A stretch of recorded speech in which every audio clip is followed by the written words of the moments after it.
In the 1990s, Russia existed in a condition historians would later call a legal vacuum. The state was there, but its institutions flickered like the lights in a communal apartment. On. Off. On again. The police were demoralized, underfunded, crushed under the weight of everything at once. Organized crime walked the streets in broad daylight, barely bothering to hide. People vanished and were never found. Cases were opened and never investigated. In that landscape, a man named Viktor Nikolaevich Plavtsov killed for 9 years. Not because he was some master phantom, not because he left no traces. He left plenty. He killed for so long because the victims he chose were the ones the system wasn't in a hurry to look for. Because in Russia in the 90s, a woman they called a lesbian existed outside the borders of public sympathy. Her disappearance lived in a space where no one demanded answers. Plavtsov knew that. It was part of his method. This is the story of a man 2 meters tall, 120 kilograms, who lived in the village of Seversky in the Gachina district. Every few weeks he took the train to St. Petersburg, found women, and went home. It's the story of investigator Andrei Veniaminovich Korzunov from the St. Petersburg Criminal Investigation Department, who spent 7 years piecing the case together, fragment by fragment. It's about what they uncovered behind a house on Sadovaya Street in Seversky in October of 1999. And it's about the question the court psychiatrists asked. Was Plavtsov insane, or did he simply know nothing would happen to him? The village of Seversky sits in the Gachina district of the Leningrad region, on the Ordaz River, 23 kilometers south of Gachina and roughly 6 kilometers from St. Petersburg along the Warsaw Railway line. The first documented mention of Siverskaya appears in the Novgorod scribe book of 1499. An old Russian place, its roots running deep into history. At the end of the 19th century, the beginning of the 20th, Siverskaya was a dacha retreat for Petersburg's intelligentsia. They came for the summer, breathed pine air, swam in the Ordaz. By the 1990s, only the architecture remained from that dacha idyll. Wooden houses behind crooked fences, the smell of damp and resin, a few shops, a post office, a sawmill. Population, several thousand. Most worked in Gachina or rode the electric train into Petersburg. An urban-type settlement on paper, but village at its core. Village rhythm, village rules. We know everything. We say little. Not our business. Right there, on Sadovaya Street, in a wooden house with a plot of about 30 ares, Viktor Nikolaevich Plavtsov had lived since 1985. The house came from his mother. She died in 1984. His father had walked out of the family when Viktor was 8 and never came back. Plavtsov lived alone. Neighbors, questioned in 1999, described him the same way: huge, quiet, unsocial. He'd say hello if we met at the gate.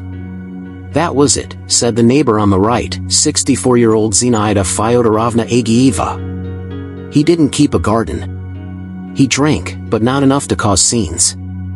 Not one neighbor had ever stepped inside his house. Not one knew what he did for a living. Not one cared to ask. Viktor Nikolaevich Plavtsov was born February 18, 1950, in Gachina.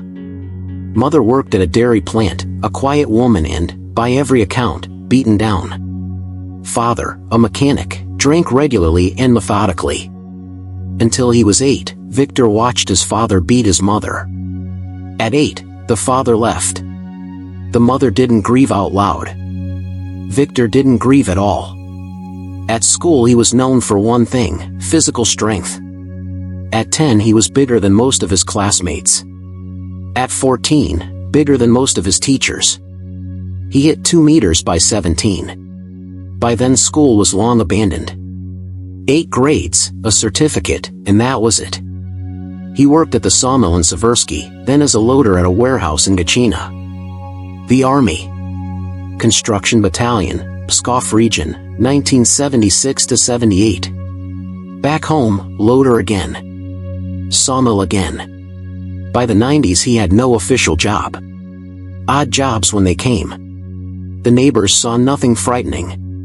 A big, quiet guy. There were plenty like him in the village, Leningrad became St. Petersburg in September of 1991, but the city had been changing since 1989. Fast. The first private cafes opened. Nightclubs appeared. Soviet bands collapsed along with Soviet prices and Soviet stability. And in that new city, something emerged that either hadn't existed, or had existed but stayed hidden in Soviet Leningrad. An open LGBT community. The first informal gathering places, the courtyards by Kazan Cathedral, the embankment by the Bronze Horseman, a handful of cafes downtown where you could show up without fear. In 1993, Russia decriminalized homosexuality. Article 121 of the RSFSR Criminal Code, punishing sodomy, was abolished. Formally, a new era began. Formally. In practice, the public attitude toward gay men and lesbians in 1990s Russia was hostile, especially beyond a few central blocks of Petersburg and Moscow. In the village of Seversky, the word lesbian in the 90s was rarely spoken, and only as a curse. That wasn't just a social fact. It was a fact Plavtsov understood. And used. According to what the investigation reconstructed, Plavtsov came to Petersburg with a specific purpose for the first time in April 1990. That was established through indirect evidence, witness statements, and notes found during the search of his house. He took the electric train. 60 kilometers. About an hour. Got off at Vitebsky station and walked downtown. What drove him to this subject, to this specific choice of victims, the investigation tried to determine through psychiatric evaluation. The answer was at once simple and unsatisfying. Plavtsov himself explained it during interrogation, without visible embarrassment, matter of fact, like describing a work process. They disgusted me, you understand. Physically disgusted me. Like something unclean. I couldn't walk past it. Investigator Korzunov, who conducted the interrogation, later wrote in his report, the defendant spoke about this calmly. It was the most terrifying calm. 1990 Petersburg is living through the collapse of the Soviet system, sugar ration cards, and the first commercial kiosks. The city police are busy with racketeering, turf wars over market stalls, the first gangland shootouts, murders that at first seemed isolated and then became background noise. In that context, the disappearance of 22-year-old Marina Stepanova from the Kirovsky district of Petersburg in May 1990 was treated as routine. A young woman, living alone, renting a room in a communal apartment, working as a shop clerk. The neighbors in the communal flat reported her missing after 2 weeks, when she didn't show up and didn't pay the rent. The report was taken. The check was formal. That Marina Stepanova belonged to a small circle of Petersburg women who gathered in private apartments in certain places. The investigation didn't know. That surfaced much later. Much later. 4 months later, in September 1990, 25-year-old Svetlana Kudryavtseva disappeared. An engineer, lived with her mother in the Nevsky district. The mother filed a report immediately. A case was opened. Nothing was found. Then another. And another. Each time, a pause of several months. Each time, a young woman from Petersburg. Each time, no traces.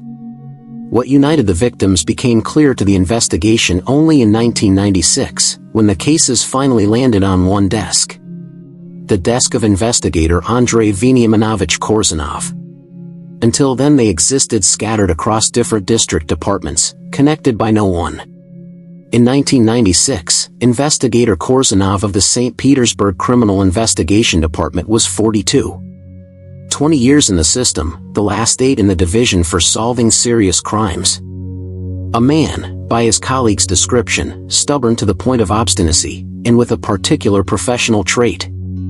He didn't close cases that weren't solved, even when it was organizationally convenient. In March 1996, Korzunov was handed 3 new unsolved cases of missing women. Working through the files, he noticed one coincidence. Minor. Overlooked by everyone else. In all 3 cases, among the victims' acquaintances, the same names kept appearing. Several people from the same informal circle. He requested all unsolved disappearance cases for the previous 6 years, from every district in the city. All unsolved cases involving young women. They sent him 27 files. 8 of them contained the same intersection. Korsunov realized he was looking at a series. His next step was non-standard. Instead of working through official channels, filing requests, waiting for replies, moving up the hierarchy, he personally reached out to several people from the circle the victims belonged to. It required caution. People were afraid. Not just of Plavtsov. Back then they didn't know his name. They were afraid in general. Any attention from the authorities toward their existence felt like a threat. The first conversation took 3 hours. The woman, Korsunov, didn't give her name in testimony, only the initials TV, spoke slowly, with long pauses. She told him what that whole small circle knew, but what no one told the police. For the last several years, several of their acquaintances had encountered an unfamiliar man in their gathering places. Very large. He watched. He did nothing overt. He just stood nearby and looked. After those encounters, some of the women disappeared. We called him the pillar, the woman said. Because he stood like a pillar and said nothing. The investigation reconstructed Plavtsov's method from 2 sources. His own testimony. He gave it in detail, without coercion, as if talking about something ordinary. And from the accounts of several women who managed to avoid him, who had seen him at different times. Plavtsov came to Petersburg on the electric train early on Friday or Saturday evenings. Vitebsky station, then on foot or by tram to the center. He knew several places. Not the nightclubs that had appeared in Petersburg by the mid-90s, but more modest spots. Certain cafes, courtyards, stretches of embankment. He learned about them by accident, he said. Once he saw several women whose behavior seemed not right to him, and he followed. After that, he just waited. He came back every few weeks. Studied. Chose those who were alone, without company, without a steady companion. Then he made contact. Not aggressive. Not frightening. Plavtsov could be invisible, despite his size. He spoke quietly. Didn't threaten. Introduced himself differently. Sometimes he said he was looking for his sister. Sometimes he asked for help finding an address. When a woman was close enough and far enough from other people, he acted fast. With Plavtsov's size, resistance wasn't possible. He didn't leave the bodies in the city. That was fundamental. And that was why the series went undetected for so long. He brought them to Seversky. To the house on Sadovaya Street. To the plot behind the house. It was there, on the plot overgrown with weeds and fenced by a tall plank fence, that the remains were found in October 1999. What happened to the bodies on that plot, the investigation knew from 2 sources. First, Plavtsov's testimony. Second, what the forensic team saw during the excavation in October 1999. Among experienced forensic experts of the Petersburg prosecutor's office who worked in the 90s, there was a professional saying, "We've seen everything." By the fall of 1999, they really had seen a lot. That decade was saturated with violence beyond any norm. Shootouts. Dismemberment. Burials in the woods. Bodies in trunks. The team that went to Seversky on October 21, 1999, consisted of 7 people, each with years of experience at crime scenes. The first thing they saw when they went behind the house was stakes. Plavtsov had set them around the perimeter of the plot. Sharpened wooden stakes, about 1.5 meters high, dug into the ground roughly 2 meters apart. On the stakes, skulls. They had been cleaned. Not professionally, but thoroughly. Set facing outward, toward the fence. Investigator Korsunov, present during the inspection, later wrote in his working notes, not the official report, but personal notes he kept throughout the investigation, "When I turned the corner of the house and saw it, I stopped. Not because I was afraid. Because it didn't fit any pattern I'd known in 20 years of work. This wasn't an attempt to hide evidence. This was something else. This was an arrangement. The forensic team counted 9 skulls on the stakes. Underground, on the plot, they found the rest of the remains. Fragments of skeletons, most incomplete. Identification took several months. In the house, during the search, they found a knife. Large. Wooden handle. Clearly homemade, converted from an industrial blade. They found several items of clothing belonging to different people. They found notes. A squared notebook, filled with uneven, large handwriting. In the notebook were dates and descriptions. Korzunov read it in one sitting, standing at the table in the living room. When he finished, he went out to the porch and stood there in silence for a long time. There were 10 entries in the notebook. The contents were never published in open case materials. The fragments that became known to journalists came secondhand, from people familiar with the investigation. What is known for certain, Plavtsov kept a record of each case. Date. Meeting place in Petersburg. Brief description, a few words. Completion date. And at the end of every entry, the same phrase, reproduced by multiple sources, filth removed. That was his own classification. Not victims. Not people. Filth. Evil that he was removing. Korzunov later discussed this with the psychiatrist assigned to the case. He didn't consider himself a murderer, the psychiatrist said. He considered himself a man doing work that others weren't doing.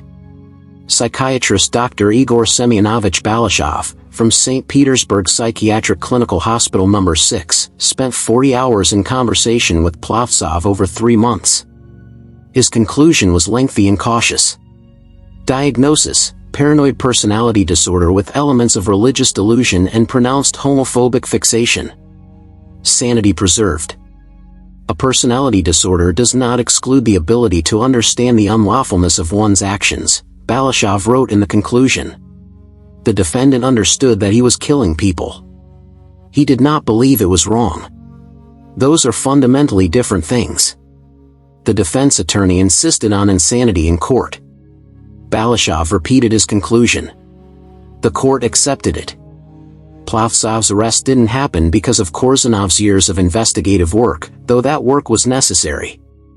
The arrest happened because of a coincidence that was later discussed for a long time in the Petersburg Criminal Investigation Department as an instructive example.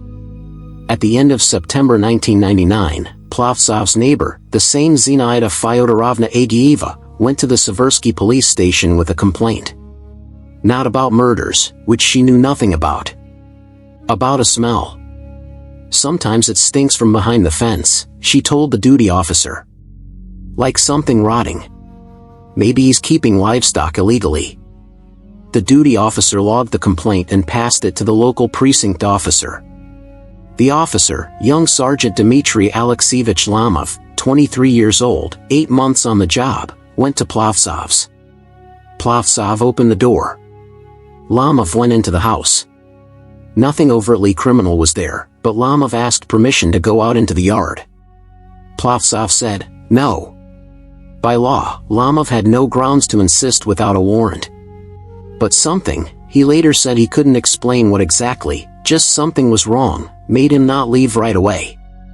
He went back to the station and called Gachina. Gachina called Petersburg. In Petersburg it landed on Korzunov's desk, and by then he already had a list of 8 likely victims and a description of the pillar from several witnesses. The description matched immediately. On the morning of October 21, 1999, an investigative team from Petersburg, with a prosecutor's warrant, arrived at Sadovaya Street in Seversky. Plavtsov opened the door himself. Without resistance. When they showed him the warrant, he stepped aside and said, "Come in." As if he'd been expecting them. Viktor Nikolaevich Plavtsov didn't stay silent during interrogations. That became one of the most psychologically heavy parts of the investigation. Not silence, but willingness to talk. He answered questions in detail, methodically, showing no sign of remorse and no sign of wanting to impress. Just information. How he traveled. How he waited. How he chose. How he acted. How he returned home. the investigators who worked with him rotated. Korzunov couldn't conduct every interrogation himself. Several young investigators later said they asked to be replaced. Not because Plavtsov threatened or was aggressive. Because he was absolutely calm. A 2-meter man sitting across the table, talking about his victims in a low, steady voice, the way people talk about chores. One of the young investigators, Pavel Idorevich Strelkov, wrote in his notes after one interrogation, "He's not crazy in the way we're used to understanding it. He's very intelligent. He understood everything he did. He just believed it was right." And that's the scariest part. In one interrogation, Korzunov asked directly, "Did you understand they would find you?" Plavtsov paused, then said, "I thought not. They don't really look for them." "Who's them?" "Well, those. They don't really look for them." Korzunov didn't answer. It was the only moment in the investigation when, by his own words, he didn't know what to say. Because Plavtsov was right. Up to a point, he was right. Plavtsov was arrested in October 1999 and placed in a St. Petersburg pretrial detention center. Here the story gained another dimension, the one referenced in the subtitle of this case, and mentioned not for sensationalism, but for accuracy. The prison environment in 1990s Russia was a place with a clearly built hierarchy. Brutal and stable. In that environment there were people who were rightfully feared. Experienced criminals with long sentences, people with reputations, people whose crimes made other inmates go quiet at the mere mention. Plavtsov entered that environment as a zero. Unknown. No criminal record before the arrest. No prison experience. The first weeks could have been very hard for him by the laws of that hierarchy. That didn't happen.